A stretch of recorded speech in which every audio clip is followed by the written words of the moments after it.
आप में से कोई भी ऐसा है जो पहली बार मेरे को यहाँ पर देख रहा है तो मैं आपको बता दूं, मेरा नाम अदिति है और पेपर 1 और पेपर 2 कंप्यूटर साइंस में आपको पढ़ाती हूँ। दिसंबर के लिए पढ़ना चाहते थे, उनको कोर्स से रिलेटेड कोई क्वेरी है या उनको ये है कि कब क्लास स्टार्ट होगी, क्या होगा, तो देखो ये हेल्पलाइन नंबर मैंने इसी स्लाइड को दिखाया था, दोबारा इसीलिए दिखा रही हूँ।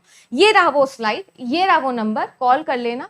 और एज प्रॉमिस, जैसे मैंने बोला था कि आप लोगों के लिए 1 जुलाई से क्लासेस स्टार्ट हो जाएगी, तो आपकी 1 जुलाई से अपन क्लासेस स्टार्ट कर देंगे।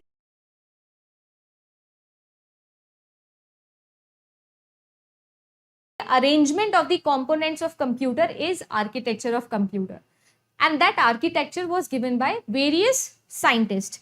But जो साइंटिस्ट आपके लिए सबसे फेमस रहे, या मैं यूं कहूं कि जिनका आर्किटेक्चर सबसे ज्यादा सक्सेसफुल आर्किटेक्चर्स में से एक था, वो था वॉन न्यूमैन सर का। वॉन न्यूमैन सर का जो आर्किटेक्चर है वो सक्सेसफुल था, 1915 के अंदर आया था, इसीलिए इनको हम father of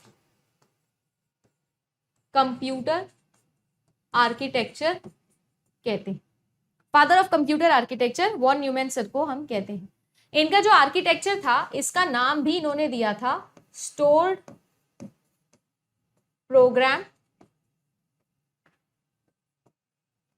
architecture. Stored program architecture इनका नाम था।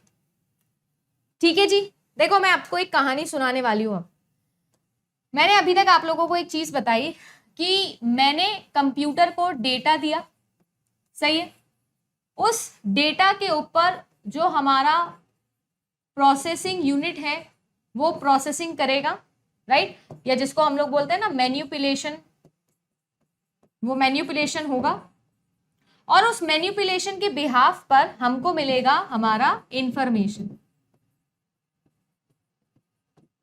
सही है ना? हमारा अल्टीमेट गोल यही है कि हमको डेटा से इंफॉर्मेशन बनानी है। सही है ना? डेटा से हम लोगों को इंफॉर्मेशन बनानी है। अब बात ऐसी है, ये जो प्रोसेसिंग है, इस प्रोसेसिंग के दौरान जो आप लोगों का सीपीयू है, प्रोसेसिंग यूनिट है ना, ये आप लोगों का सीपीयू है, प्रोसेसिंग यूनिट, इसको किसकी जरूरत होती है? इसको स्टोरेज डिवाइस की जरूरत होती है। ठीक है जी। अब जो आप लोगों की स्टोरेज डिवाइसेस है, ये स्टोरेज डिवाइसेस के पास में ये इंस्ट्रक्शंस को भी स्टोर करके रखता है कि भाई क्या क्या काम करना है। ठीक है, फिर ये जो आप लोगों का डेटा आता है, ये डेटा भी किसके पास में होता है? ये स्टोरेज डिवाइसेस के पास में होता है। फिर ये क्या करता है? ये अपने पास में इनको बुलाएगा कि भाई आओ इंस्ट्रक्शन जी, आओ डेटा जी, फिर ये डेटा को लाएगा, फिर इंस्ट्रक्शन को लाएगा। अब आप मुझे एक बात बताइएगा कि एक वर्कर है, ठीक है ना, एक वर्कर है, और वो क्या कर रहा है, उसे शूज, हम लोग गए थे ना कल लेने, दोबारा से हम जूते लेने चलेंगे, है ना, जूते। आप बोलोगे मैम आप हर बार जूते ही क्यों लेने चाहते हो? मुझे बहुत पसंद है जूते, तो मैं हर बार जूते लेके जाने का एग्जाम्पल करती हूँ। इमेजिन करिएगा कि आप जो है जूते लेने के लिए गए। अब ऐसा होता है कि आप रीबॉक के शोरूम के अंदर गए, तो जो शॉपकीपर होता है वो फटाफट गोडाउन में जाता है और गोडाउन से एक जूता उठा के लेके आता है, फिर आपको दिखाता है, फिर दोबारा गोडाउन में जाता है और दूसरा जूता उठा के लेके आता है और आपको दिखाता है, फिर तीसरा जूता दिखाने के लिए फिर से गोडाउन में जाता है और फिर से जूता लेके आता है। क्या ऐसा होता है क्या? देखो, जूता दिखाना, जूते की प्राइस बताना, आपको कंप्लीट इंफॉर्मेशन प्रोवाइड करना, ये जूता बेचने की प्रोसेसिंग है ना, ये कोई भी प्रोडक्ट को प्रोवाइड करने का एक प्रोसेसिंग है। उसके बारे में बताना, कैरेक्टरिस्टिक फीचर बताना, प्राइस बताना, डिस्काउंट बताना, तमाम चीजें, क्लाइंट जो जो रिक्वेस्ट कर रहा है वो सब उसको प्रोवाइड करना। सही है। जो प्रोडक्ट है, जो मेन प्रोडक्ट है आपका, वो कहाँ है? वो रखा है गोडाउन में। तो ऐसे बार बार ये जो चक्कर काटता है, क्या ये होता है क्या? नहीं मैम, ऐसा नहीं होता। देखिए, हमारे पास क्या होता है, एक शोरूम होता है ना, एक आपकी होती है मेन गोडाउन और एक होती है आप लोगों की शॉप। ठीक है जी, रिटेल शॉप। उस रिटेल शॉप के अंदर हमने वेराइटी ऑफ शूज रख रखे हैं कि भैया ये हमारे पास एक टाइप का शू है, ये दूसरे टाइप का शू है, ये तीसरे टाइप का शू है। आपको जो शू पसंद है आपको बता दीजिए, आपके साइज में से हम गोडाउन में से उठा के ले आएंगे, आपको प्रोवाइड कर देंगे, आप बिल पे करिएगा और टाटा बाय बाय, नमस्ते, जय हो। ऐसा ही होता है।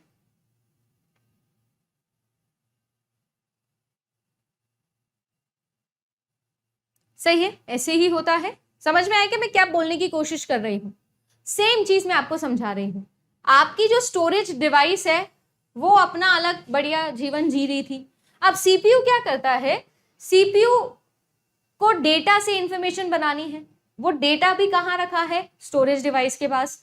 इंफॉर्मेशन बनाने के लिए जो इंस्ट्रक्शन है वो भी कहाँ रखे हैं, वो भी मैम स्टोरेज डिवाइस के पास में रखे हैं। अब ये जो इंस्ट्रक्शन है ऐसा तो है नहीं कि एक लाइन के होते होंगे, ये है मान लीजिए 10 लाइन के। अब जो आपका सीपीयू है वो तो एक ही है, तो वो तो एक ही लाइन को एक समय पर रीड कर सकता है। One task at a time provide है भाई, one task at a time he provided हो सकता है, प्रोसेस हो सकता है। तो ये पहले एक को उठाएगा फिर काम करेगा, फिर दूसरे को उठाएगा फिर काम करेगा, फिर तीसरे को उठाएगा फिर काम करेगा। यानी कुल मिला के जो सीपीयू है उसकी स्पीड क्या हो जाएगी, स्लो हो जाएगी। और कंप्यूटर साइंस का या आईसीटी के अंदर एक रूल जीवन में हमेशा याद रखना, जो सीपीयू है उसकी स्पीड हमेशा ज्यादा होनी चाहिए, और जो सीपीयू है उसका आइडियल टाइम यानी खाली रहने का समय मिनिमम होना चाहिए। कम से कम समय के लिए सीपीयू फालतू बैठना चाहिए। अगर सीपीयू फालतू बैठा तो आपके कंप्यूटर का कोई मतलब नहीं। आप सोच के देखिएगा, ये जो आपका सीपीयू है जितनी देर में डेटा वहां से उठ के आ रहा है, और ये जो स्टोरेज डिवाइसेस है, मेमोरी हायरार्की में हम लोग पढ़ते हैं, ये स्टोरेज डिवाइसेस बहुत स्लो होते हैं। सीपीयू तो बहुत तेज होता है, पर ये स्टोरेज डिवाइसेस होते हैं बहुत धीमी गति के समाचार, एकदम डीडी नेशनल। तो ये जो है ये तो धीरे धीरे धीरे काम करते हैं, एकदम धीरे धीरे, कोई जल्दी नहीं इनको जीवन में, रिटायरमेंट के उम्र में चल रहे हैं। और ये है यंग स्टार्टअप ओनर, ये है एंटरप्रेन्योर, इसको तो सब कुछ जल्दी जल्दी चाहिए, एकदम ऑन टोज ये काम करता है आप लोगों का। तो कुल मिला के ये तेज काम कर रहा है, ये स्लो काम कर रहा है। इस चक्कर में सीपीयू की स्पीड धीरे हो जाती है, इस चक्कर में जो कंप्यूटर है उसकी परफॉर्मेंस ही डाउन हो जाती है।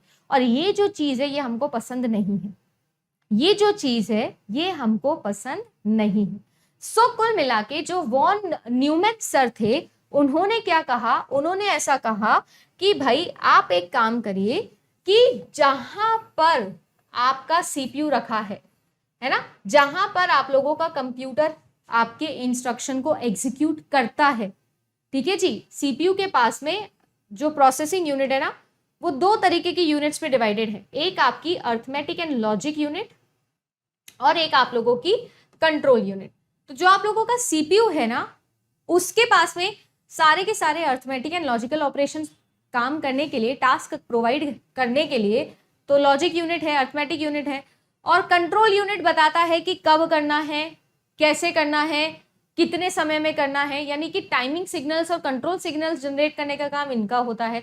कुल मिला के इनका काम है प्रोसेसिंग करने का। तो ये बोलता है कि भाई जिस डेटा पर प्रोसेसिंग हो रही है और जो इंस्ट्रक्शन इन पर एग्जीक्यूट हो रहे हैं इन्हें आप सेम जगह पर रखो, एक ही जगह पर रखो, और वो भी और कहीं नहीं, सीपीयू के अंदर ही रखो, जिसकी वजह से सीपीयू की स्पीड तेज हो जाएगी, सीपीयू की स्पीड तेज हो जाएगी।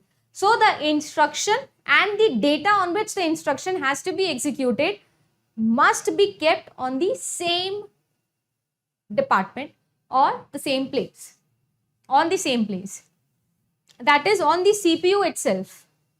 इस आर्किटेक्चर को हम लोग बोलते हैं स्टोर्ड प्रोग्राम आर्किटेक्चर। किसने दिया था? वॉन न्यूमैन सर ने दिया था। क्या इस आर्किटेक्चर की खास बात है ये मैंने आपको बता दी, बहुत सारी चीजें समझाई है, बहुत सारे क्वेश्चंस यहाँ पर आप लोगों के बन सकते हैं, कैसे प्रोसेसिंग होती है, क्या काम होता है, कैसे टास्क होता है। आई होप कि आपको ये सारी की सारी चीजें जो है वो याद रहेगी।